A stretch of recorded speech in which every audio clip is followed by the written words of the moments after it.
Quite a lot has been said about Duke Nukem 3D, some of it by me in a Franchise and Lows episode. If Doom was the leap over Wolfenstein 3D, Duke Nukem 3D was a quantum leap over Doom.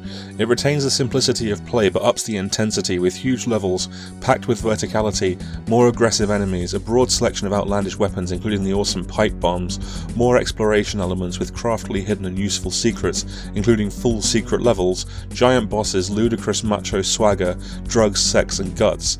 Duke has a bit of a bad reputation, largely thanks to the graceless, charmless missteps of Duke Nukem Forever, but Duke 3D is borderline quaint at this point, and it's hard to take its transgressions seriously when it's so silly and fun throughout. Of course, a game as hugely popular and frankly revelatory as Duke 3D had plenty of re-releases, and almost every one brought something new and worthwhile to the table.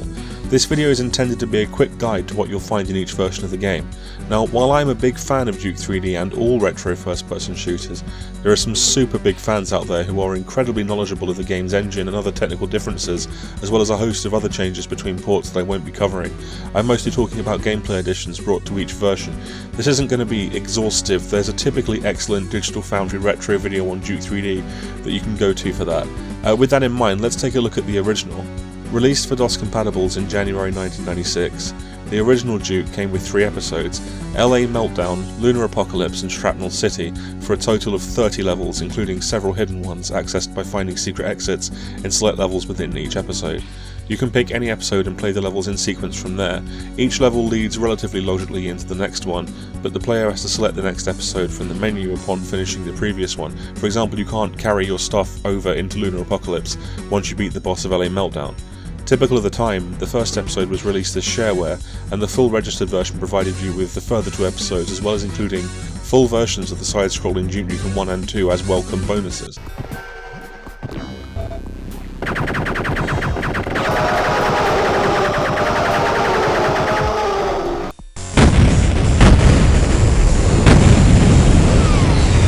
In November of 1996, an expansion pack for the game was released entitled the Plutonium Pack. This added a 4th episode called The Birth, adding a further 11 levels to the game for a total of 41. The Birth is expansive and disjointed, with the levels no longer logically connecting to each other and being based on stranger premises like a fast food restaurant, and a full level tribute to both Mission Impossible and Get Smart. There are a couple of new enemies and it ends with a new final boss, the Alien Queen. Overall, it's an awesome episode that pushes the engine pretty far with some spectacular set pieces. It was later packaged with the original game as Duke Nukem 3D Atomic Edition with all 4 episodes, but the bonus side-scrolling games weren't included for some reason.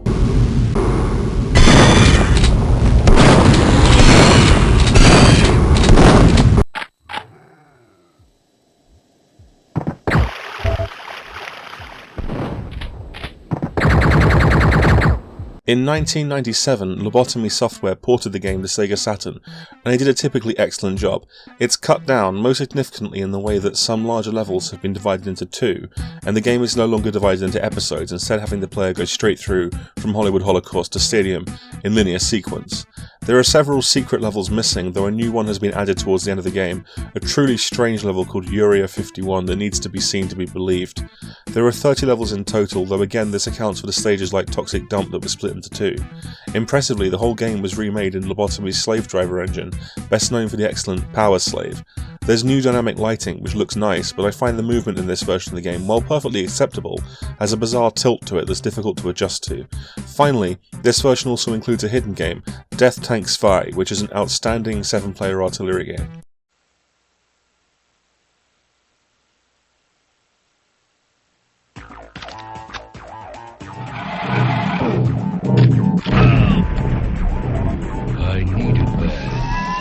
Also in 1997, Duke Nukem 3D predictably hit PlayStation thanks to Aardvark Software with Duke Nukem Total Meltdown, which was simply called Duke Nukem in the UK.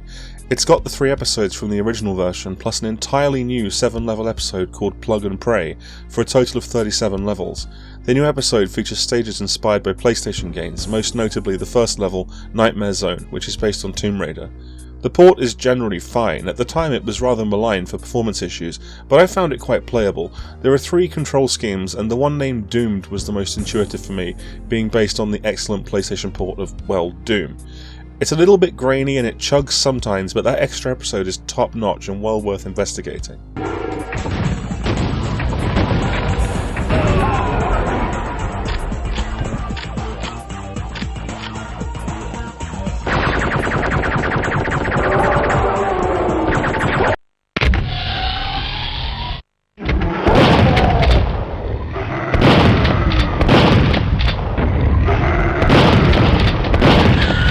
Of course, all that remains from this console generation is the Nintendo 64, which duly received a port in late 1987 thanks to Eurocom software. Typically of Nintendo, a lot of the more mature themes have been edited or removed, with locations such as the sex shop changed to a gun shop. How American.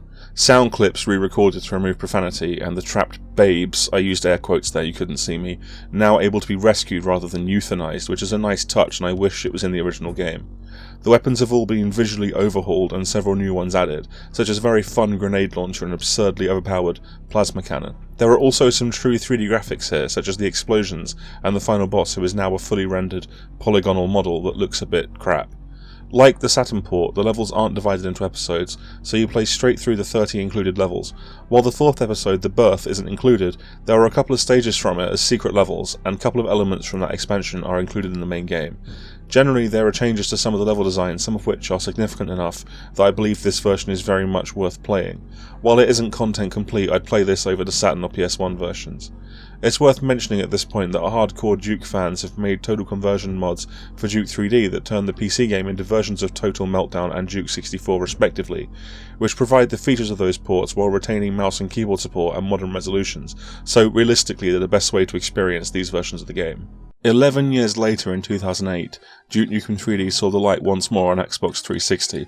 It's a good port and its content complete, including all 4 episodes from the Atomic Edition, but there are very few meaningful changes to speak of.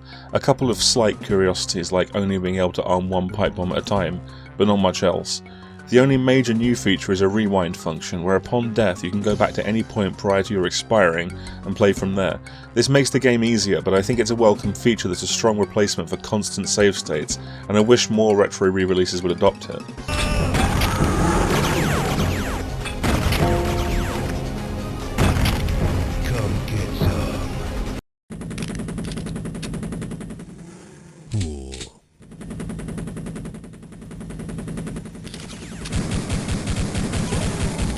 It wasn't until January 2015 that Duke Nukem 3D Megaton Edition hit Steam, PS3 and PS Vita.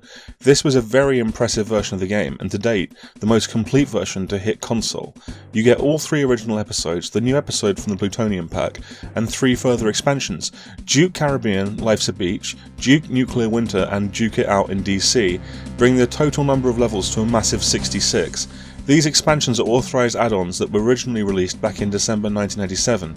They add themed stages, weapons and enemies based on the Caribbean, Christmas and Washington DC respectively. They're not quite up to the standard of the original team stages, and there's a sort of hackish quality to them, with the bizarre new graphics sticking out like a sore thumb, but they're very welcome bonuses and far from badly designed. This version also retains the excellent rewind feature from the 360 port, and the graphics are generally spruced up with the whole thing running at a smooth 60 frames per second, even on Vita. It's great. The only problem is you can't buy it anymore. There was no physical release, and when Gearbox Software acquired Duke Nukem, they took the game down from digital storefronts to prepare for their own re-release of the game, which I'll get to later. So if you have this, great. If you don't, well, you better be prepared to explore the Steam black market. Besides the Megaton Edition, there was another digital version available on Steam in 2015 called the Kiloton Collection. This came with several Duke games, but the version of 3D was unique in that it came packaged with the popular eDuke source port, the Atomic Edition of the game, all the authorised expansions from the Megaton Edition, and the obscure 21-level Duke Zone 2 expansion, bringing it to an astonishing total of 87 levels. Duke Zone 2 itself is pretty much standard stuff on the level of the other expansions, and again, it's very much a valid, welcome piece of extra content. This version shipping with the eDuke engine means it's extremely customizable, though it doesn't feel polished to buy an official product only to jump into a fan-made launcher, but that's really splitting hairs. It's a great version of the game, and oh, right, you can't buy it anyway, it's gone. Thanks for that, Gearbox.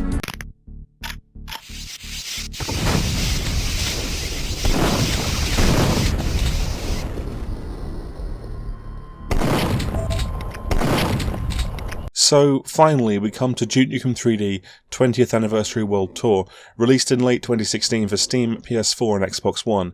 This is Gearbox's own re-release of the game, and a part of me wanted to go hard on it for how it's sort of screwed over modern fans. Unfortunately, while it has its problems, it's completely essential for Duke fans. I shall explain why. In short, this port features Alien World Order, a brand new 8-level episode by the original Duke Nukem 3D level designers. This would be worth full price in and of itself, but the game is also rebuilt on a new true 3D engine, which offers full speed gameplay, no visual distortion, better lighting and graphics, and the ability to switch back to the original look with the touch of a button for purists. It includes a rewind feature, a new enemy, a new weapon, the new maps are brilliant, in places actively amazing, and there's liberally sprinkled audio commentary from the original designers throughout the game. It's a total wet dream for fans, with some genuinely funny and insightful observations about Duke 3D's level design and structure. As for downsides, there is a fairly major one. The game features the Atomic Edition's episodes 1 through 4, as well as the new Alien World Order levels, totaling 49 levels. It's a good amount, and the main game is content complete, but coming off the Megaton Edition and Kiloton collection, it's a notable step down.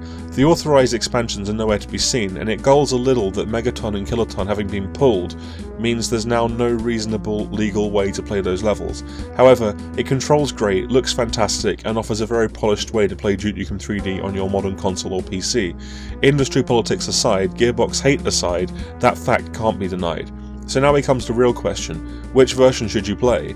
It's not the most exciting answer, but it depends on what you have. On console you only have one choice, 20th Anniversary World Tour, and thankfully it's a good choice. On PC, entirely legally, you also only have the choice of World Tour, but if you have the original files for Duke 3D from a second-hand disc copy, you can load them into eDuke and play the game that way. The benefit of this is access to any expansions you also own, as this is a viable way to play them on modern computers. The issue is, well, let's face it, you can just download the game. It's easy to find and the temptation is pretty great. Honestly, it really sucks to have come through this video and have to say, sorry, the best versions of Duke 3D aren't available anymore.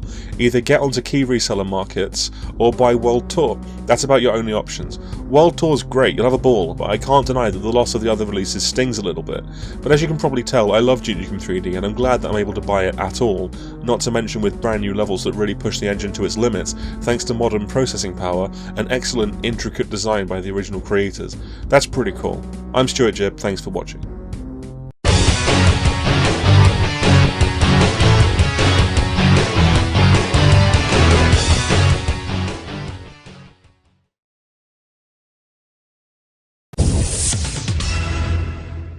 An unpopular English YouTuber has vowed to get off his arse and bring back Video World.